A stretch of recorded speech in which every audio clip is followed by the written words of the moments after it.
दूसरा जो बिजनेस आप संभाल रहे थे वो संभाल लेंगे? नहीं संभाल पाएंगे। तो मुझे समझा दो, उस कंडीशन के अंदर पड़ोसी आपकी दुकान बर्बाद करने में लग जाएगा और आपकी नौकरी कोई और खा जाएगा। तो आप बताओ उसके बाद आपके परिवार की सिक्योरिटी क्या है? और अगर आपकी परिवार की सिक्योरिटी नहीं है तो मेरा एक ही सवाल है, आप किसके लिए दिन रात भागते हो सुबह से शाम तक?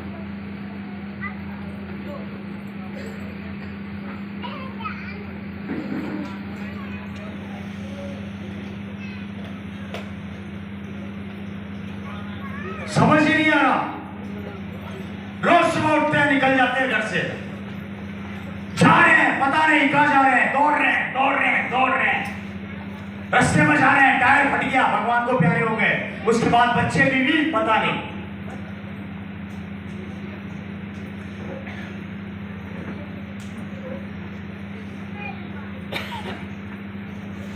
मेरा एक दोस्त 35 साल की उम्र थी उसकी, बताऊं स्टोरी? मेरे बात तो समझ में आ रही है ना? 35 साल का मेरा एक दोस्त, आज से 1 साल पुरानी बात है, जैनपैक कंपनी के अंदर नौकरी करता था, 2.5 लाख रुपया सैलरी थी, शानदार गाड़ी, शानदार बंगला, मेरे 4 मकान छोड़ के उसका बंगला था। उसको घमंड था अपनी नौकरी पे। वो घमंड क्या करता था कि आई एम प्राइवेट सेक्टर का बहुत बड़ा ऑफिसर, जो भी तो आपकी भाषा में बोलते हैं, जो भी वो पोस्ट पे था, एक्साइज है, 2.5 लाख रुपया कमाता था। उसकी बेटी जो अभी मात्र 5 साल से, सॉरी 5 क्या 8 साल की बेटी थी, 8 साल की बेटी जयपुर के one of the best school में पढ़ाई करती थी। स्कूल का नाम है नीरजा मोदी, जो राजस्थान की one of the best school है, राइट सर? उस स्कूल में पढ़ाई करती थी, सुनना, पढ़ाई करती थी। उसको घमंड था, वो मेरे को बोलता था, अबे क्या आरसीएम करता है यार, देख 2.5 लाख रुपया कमाता हूँ, इज्जत से जीता हूँ, समाज में मेरा नाम है, इज्जत है, तेरे को देख, तुझे लोग तिरछा देखते हैं, तेरी मजाक बनाते हैं। मैंने कहा कोई बात नहीं। मेरा वो दोस्त अजय नाम था उसका, भाई साहब रात को सोए, नींद में उसको आया साइलेंट अटैक, और सुबह बंदे की आंख नहीं खुली, ऑन द स्पॉट डेथ कर गया। उसके मरने के 2 से 3 महीने के अंदर अंदर उसकी जो नौकरी थी वहां पे किसी और को रख लिया, उसकी इनकम बंद। आज कंडीशन ये है, 1 साल के अंदर जो मकान किस्तों पे ले रखा था, लोन लेके, लोन चुकाने के पैसे नहीं है, कार खरीद रखी थी, कार वाले कार उठा के ले गए। उसकी बेटी सरकारी स्कूल में आ गई और उसकी बीवी आज जयपुर के अंदर लोगों से कह रही है कि मेरे को कोई बुटीक पे काम दिला दो, मैं बुटीक पे काम करना चाहती हूँ जिससे अपनी बेटी का पेट पाल लूं। 1 सेकंड के अंदर एक आदमी इस दुनिया से गया और साल भर के अंदर उसका टोटल परिवार चौपट हो गया, खत्म हो गया, जबकि वो 2.5 लाख रुपया कमा रहा था सर नौकरी के अंदर। अब मेरा सवाल इतना सा है कि ये ये दुर्घटना हमारे साथ हो गई तो हमारे बच्चों का क्या होगा, परिवार का क्या होगा, ये बता दो मेरे को आप।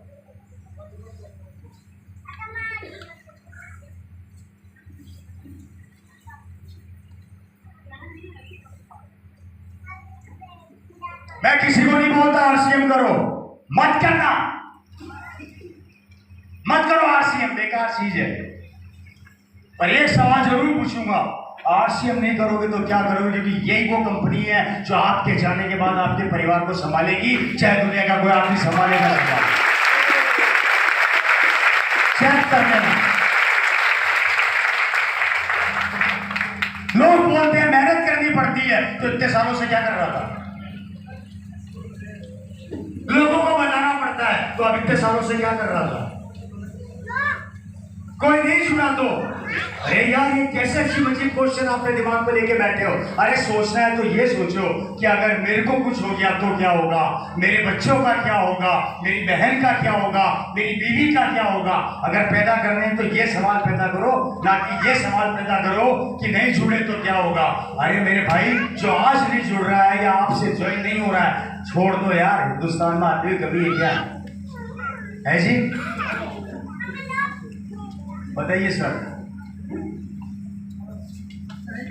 एक काम करो, चलो छोड़ो, मरना तो बहुत आगे की बात है। एक छोटा सा काम करोगे? यस।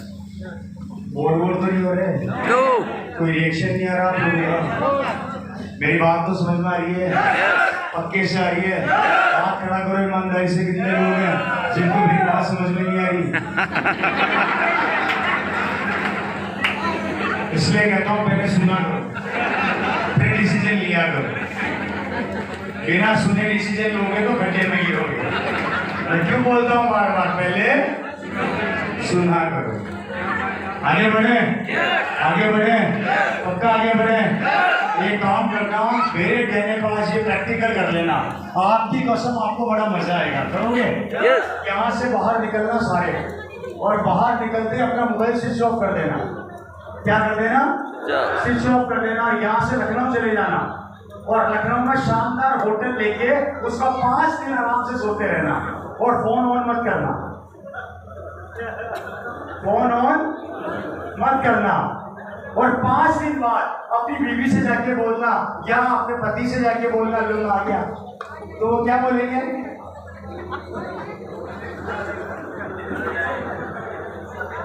हेलो, प्यार करेंगे या पीटेंगे? उस 5 दिन के पीरियड में आपकी बीवी का रो रो के बुरा हाल हो जाएगा। आपके दोनों बच्चे दरवाजे पे बैठे बैठे रो के आपका इंतजार कर रहे होंगे। आपके माँ बाप भगवान के मंदिर में अगरबत्ती जला रहे होंगे। पुलिस वाले आपको सड़क पे ढूंढ रहे होंगे कि कहाँ मर गया। वो फाइल सबसे पहले कौन सी खोलेंगे? 5 दिन में कितने एक्सीडेंट हुए। वो ये नहीं ढूंढेंगे कहीं पे बैठा होगा, वो सबसे पहले मरने वालों की फाइल बोलते हैं। आई समझ? 5 दिन के अंदर आपका घर तहस नहस हो जाएगा मेरे भाई, है या नहीं? और कभी घर नहीं पहुंचे तो, कभी घर ही नहीं पहुंचे तो, अभी तो 5 दिन के अंदर परिवार हिल गया। मैं तो कह रहा हूं कभी घर ही नहीं पहुंचे तो क्या होगा? है जी? अंतिम संस्कार उसका नहीं होता सर, अंतिम संस्कार उसका होता है जो वहां के आपके जाने के बाद जो घर में रह जाते हैं, वो रोज मरते हैं और रोज जीते हैं। अंतिम संस्कार उनका होता है। मैं आपके बेटे को थप्पड़ मारूं तो मुझे पीटोगे या प्यार करोगे? पीटोगे ना? मेरे थप्पड़ मारने से आप मुझे पीटने को तैयार हो गए, कल को जब आप इस दुनिया से चले जाओगे उसको लोग पीटेंगे, तब क्या करोगे? है जी? मुझे अजीब लगता है कि आप अपने बच्चे और अपने परिवार को लेकर 1% भी सीरियस नहीं है।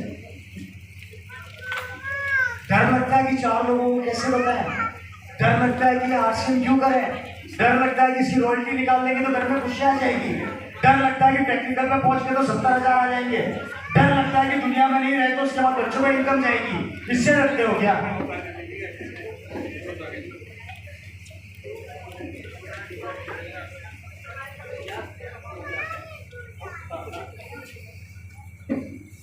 इसलिए दूसरा काम, अगर आप अपने परिवार को प्यार करते हो तो आज एक कमिटमेंट, एक वादा अपने आप से कर लेना। अगर यहाँ पर खड़ा आदमी रॉयल्टी ले सकता है, टेक्निकल ले सकता है, तो मैं भी ले सकता हूँ। इंडिया बहुत बड़ा है, तो इसी रॉयल्टी और इसी टेक्निकल से मेरा परिवार सिक्योर होगा और मेरे बच्चे सिक्योर होंगे। क्लियर हो गया? हेलो, मेरी बात समझ में आ रही है?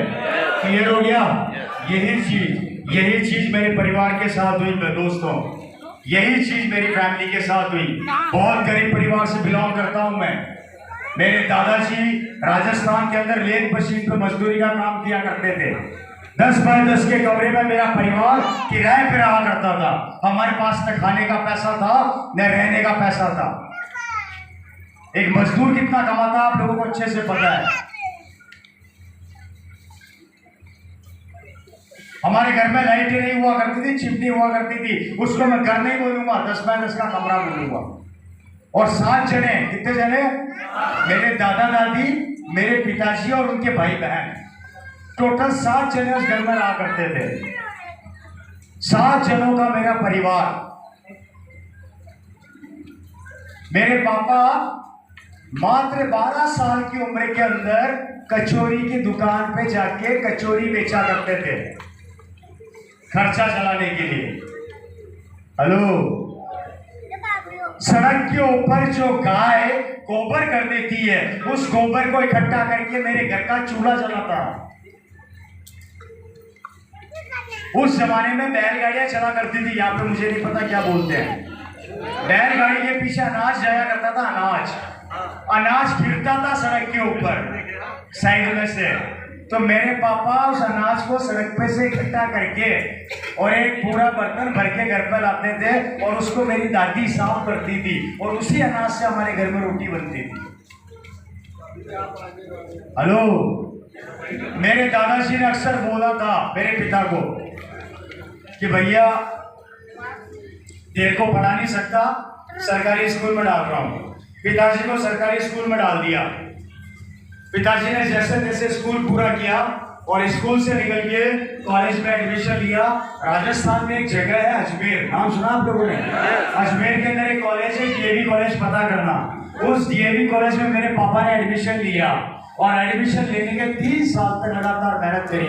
शुरू के 1.5 साल कचौड़ी के ढाबे पे बैठ के कचौड़ी पकड़ाते थे और कॉलेज जाते थे, और लास्ट के 1.5 साल अपने दोस्त के साथ रूम को शेयर कराता उन्होंने। रात को 3 बजे तक 4 बजे तक पढ़ाई किया करते थे, नींद नहीं आने की गोलियां खा खा के। और जैसे मेरे पापा ने 3 साल अपनी पढ़ाई पूरी कंप्लीट करके कॉलेज से निकले, राजस्थान गवर्नमेंट के अंदर जॉइंट डायरेक्टर बन गए, इक्वल टू IAS ऑफिसर। और मेरे फादर की सैलरी हो गई 25,000। सैलरी कितनी हो गई? 25,000 रुपया महीना। सरकारी गाड़ी, सरकारी बंगला, सरकारी गाड़ी पे लाल बत्ती, चपरासी, घर में नौकर, आलीशान सरकारी बंगले के अंदर काम करने वाले कर्मचारी। पिताजी की जिंदगी बदल गई। हेलो, एकदम से लाइफ पूरी चेंज हो गई। एक ड्राइवर, एक मजदूर का बेटा ऑफिसर बन गया, पूरी जिंदगी बदल गई। कोऑपरेटिव डिपार्टमेंट के किसी भी यूनिट को बंद कर सकते थे, खोल सकते थे, वो सीधा प्रमोट करते थे सीएम हाउस को, सीधा सीएम हाउस में रिपोर्ट करते थे। और हमेशा लाल बत्ती चला करती थी और घुमा करती थी, उनसे कोई मिल नहीं सकता था। आलीशान गैजेटेड ऑफिसर, और उस जमाने का 25,000 रुपया आज के 3 लाख रुपए के बराबर है भैया। Hello, right sir. जिंदगी 180 डिग्री कोण से चेंज हो गई, घर में खुशियां आ गई, और मैं समझता हूं ऐसी जिंदगी आपको मिल जाए तो मजा आ जाएगा। हेलो, यस, आना भी चाहिए। यही लाइफ स्टाइल पिताजी की हो गई। लेकिन मेरे फादर जब भी ऑफिस से आते थे, सुनना, जब भी ऑफिस से आते थे, ध्यान से सुनना, वो हमेशा मेरी माँ से बोला करते थे, मेरी मदर से, मुझे इससे भी बड़ा करना है। तो मेरी मदर बोला करती थी, अब क्या करना चाहते हो? बोले नहीं, यहाँ पर एक लाइन देकर जा रहा हूँ, नोट कर लेना। मेरे पिताजी बोलते थे, अगर ओपी शर्मा अपनी जिंदगी के अंदर कचौरी समोसे बेच बेच के 25,000 महीना पहुंच सकता है, तो ये ओपी शर्मा 25 लाख भी कमा सकता है। कितना? 30 लाख। आप में से कितने लोग हैं जो आज महीने का 20,000 कमा रहे हैं, उन्होंने 2 लाख की प्लानिंग करी? नो। आप में से कितने लोग हैं जो महीने का 50,000 सैलरी उठा रहे हैं, 5 लाख की प्लानिंग करी? आप में से कितने लोग हैं जो महीने का 1 लाख रुपया कमा रहे हैं, 10 लाख की प्लानिंग करी? किसने रोका? और अपने आप को आपने रोका तो क्यों रोका? क्या आपका जन्म 50,000 के लिए हुआ है क्या? ऐसे? हेलो, सुनाई नहीं दे रहा? 50,000 के लिए हुआ है? 1 लाख के लिए हुआ है? तो फिर 2 लाख की प्लानिंग क्यों नहीं करते? सिमिलर थॉट पिताजी का। एक दिन उनका दिमाग खराब, घर आए, माताजी को बोला, हाँ मजा नहीं आ रहा, इससे बड़ा करना है।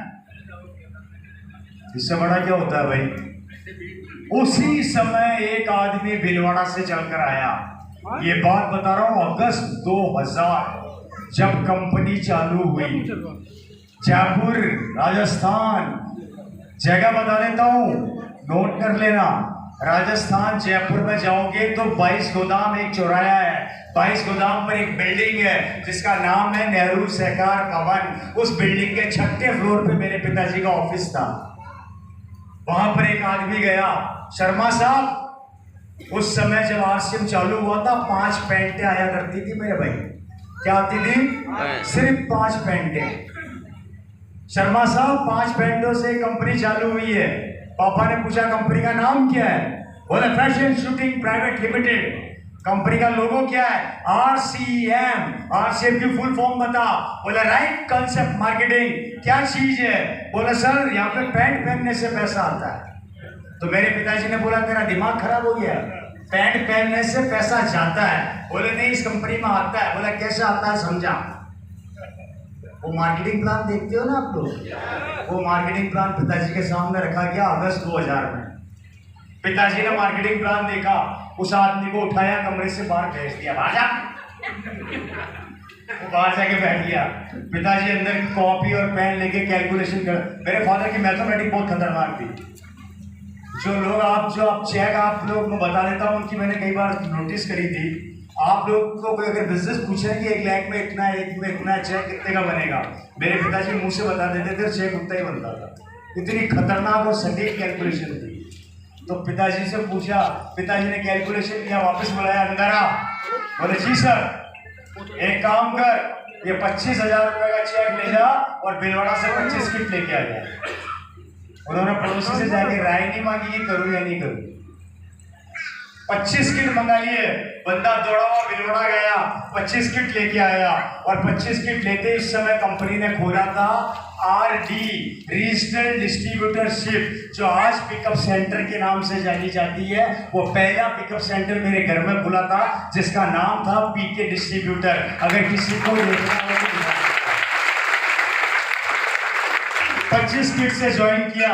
उस समय 5 पैंटे भिलवाड़ा से आती थी और कागज का गत्ते का किट बना करता था ब्लू कलर का। किसी ने देखा आप में से? मैंने देखा।